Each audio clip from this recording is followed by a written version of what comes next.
నమస్కారం. ఈరోజు మనం ఒక చాలా లోతైన నిజ జీవిత కథను విశ్లేషిస్తున్నాం. ఇది ఒకరి నిశ్శబ్ద పోరాటం మరియు వాళ్ల అద్భుతమైన సంకల్ప బలం గురించిన వివరణ. ఎలాంటి క్లిష్టమైన పదాలు లేకుండా జీవితంలో ఎదురయ్యే అత్యంత కఠినమైన పరిస్థితులను ఒక వ్యక్తి తన లోపలి శక్తితో ఎలా జయించాలో ఇక్కడ మనం చూడబోతున్నాం. ఇది కేవలం బాధల గురించి మాత్రమే కాదు, ఆ బాధల కడలిని దాటిన ఒక స్ఫూర్తిదాయకమైన ప్రయాణం. సరే, మనం దీనిలోకి నేరుగా వెళ్ళిపోదాం. ఇక్కడ ఈ వాక్యం ఒక్కసారి గమనించండి. కొన్నిసార్లు కొద్దిగా డబ్బు సహాయం చేసినా మనసుకు అండగా ఎవరూ నిలబడలేదు. వినడానికి చాలా చిన్న వాక్యమే, కాని దీని వెనుక ఉన్న నొప్పి ఊహకు అందనిది కదూ. నిజమైన భావోద్వేగం మద్దతు లేని జీవితం ఎంత శూన్యంగా ఉంటుందో ఇది కళ్లకు కడుతోంది. ఎలాంటి మానసిక అండ లేకుండా ఒంటరిగా అగ్నిపరీక్షను ఎదుర్కోవడమంటే మాటలు కాదు. ఈ ఒక్క మాట ఈ మొత్తం కథకు ప్రాణం పోస్తుందని మనం ఖచ్చితంగా చెప్పొచ్చు. ఇప్పుడు మనం మొదటి భాగానికి వద్దాం. నిశ్శబ్ద పోరాటం మొదలు మరియు మద్దతులేని శూన్యం. 20 ఏళ్ల క్రితం మొదలైన ఈ కష్టాల ప్రయాణం ఎలా ఉందో చూద్దాం. ఈ వ్యత్యాసాన్ని మనం స్పష్టంగా చూడొచ్చు. ఒకవైపు చూస్తేనేమో అత్తింటివారి వేధింపులు, మనోవేదన. సరే, కన్నవారి దగ్గరికైనా వల్దామా అంటే మరోవైపు అక్కడ కూడా నిజమైన ఆదరణ, రక్షణ పూర్తిగా లోపించింది. ఈ రెండు కుటుంబాల మధ్య నలిగిపోవడం ఎంత కష్టమో అర్థం చేసుకోవచ్చు. దాదాపు 20 ఏళ్ల సుదీర్ఘకాలంలో గుండె భారాన్ని దించుకోవడానికి ఒక సురక్షితమైన ప్రదేశం కాని, ఒక ఆశ్రయం కాని ఎక్కడా దొరకలేదనేది ఇక్కడ మనకు పచ్చి వాస్తవంగా కనిపిస్తోంది. రెండు వైపులా శూన్యమే మిగిలింది. ఇక్కడ మనం అర్థం చేసుకోవాల్సిన ఒక అతి ముఖ్యమైన పాయింట్ ఉంది. అదేంటంటే, పైకి కనిపించే ఆర్థిక సహాయం లోపలున్న మానసిక శూన్యాన్ని ఏమాత్రం పూడ్చలేదనేది. అప్పుడప్పుడు డబ్బు రూపంలో సాయం అందినా నేనున్నాను అని మనసుకి ధైర్యం చెప్పే మనుష్యులు కరువైనప్పుడు ఆ డబ్బు అస్సలెందుకు పనికిరాదు. కష్టాల్లో ఉన్నప్పుడు ఒక చిన్న ఓదార్పు ఎంత అవసరమో అది దొరకనప్పుడు ఆ వెలితిని ఏ భౌతిక వస్తువు భర్తీ చెయ్యలేదనే చేదు వాస్తవం మనకిక్కడ అర్థమవుతుంది. తరువాత భాగం, ఒంటరిగా తుఫానును ఎదుర్కోవడమంటే ఏకాంతపు అగ్నిపరీక్ష. అసలు ఆ కష్టాల భారం ఎలా ఉందో ఇప్పుడు గమనిద్దాం. ఒక్కసారి ఆలోచించండి, ఇవన్నీ ఒకేసారి మీద పడితే ఎలా ఉంటుంది? భర్త ఎక్కడో దూరంగా పనిచేస్తుండటం వల్ల ఇంట్లో భయంకరమైన ఒంటరితనం. ఆ పరిస్థితుల్లోనే 2 పిల్లల బాధ్యతను ఒకరే తన భుజాలపై వేసుకోవడం. దానికి తోడు ఎన్నో శస్త్రచికిత్సలు, అంటే శారీరకంగా కూడా విపరీతమైన పోరాటం. ఇవన్నీ చాలావన్నట్లు అత్తింటివారి ఎత్తిపుడుపులు.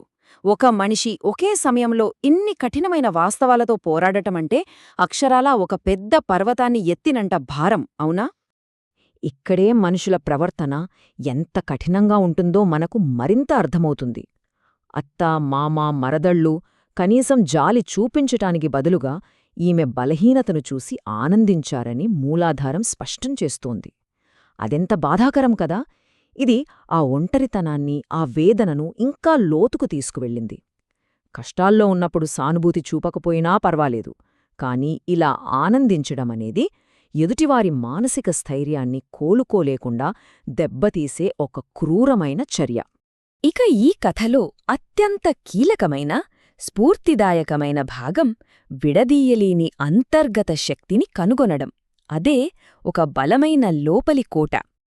అయినా నేను ధైర్యం కోల్పోలేదు. ఈ ఒక్క మాట వింటే రోమాలు నిక్కబుడుచుకుంటాయి.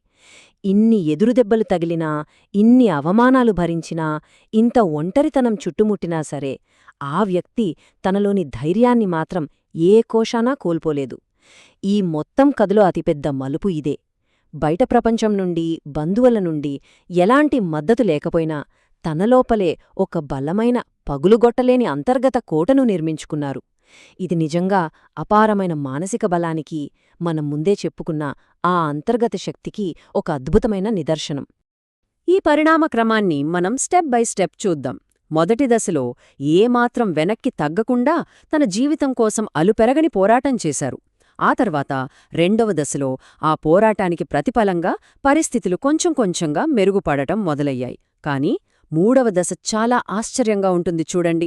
ఎవరైతే కష్టకాలంలో ముఖం చాటేశారో, విమర్శించారో వాళ్లే ఇప్పుడు మొదటినుంచి అండగా ఉన్నట్లు నటించడం ప్రారంభించారు.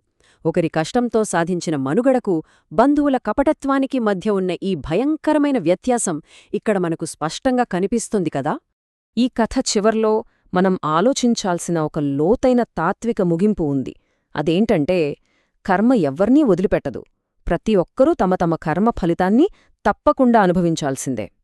ఇన్ని కష్టాలను దాటిన తర్వాత ఆ వ్యక్తి చేరుకున్న అత్యున్నత అవగాహన ఇది.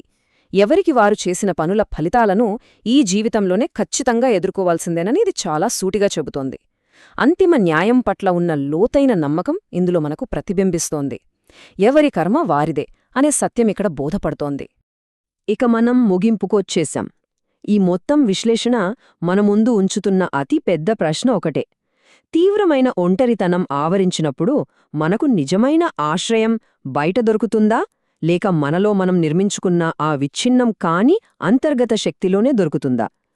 ఈ నిజజీవిత కథ మనకు నేర్పే అతి పెద్ద పాఠం మానవ మనసుకున్న అపరిమితమైన సహనశక్తి. ఎలాంటి కష్టాన్నైనా తట్టుకుని నిలబడగల ఆ నిశ్శబ్ద శాశ్వతమైన అంతర్గత బలం మనందరిలోనూ దాగి ఉందని ఈ మూలాధారం నిరూపిస్తోంది. ఇది ఖచ్చితంగా మనందరం ఎప్పటికీ గుర్తుంచుకోవాల్సిన ఒక అద్భుతమైన జీవిత పాఠం.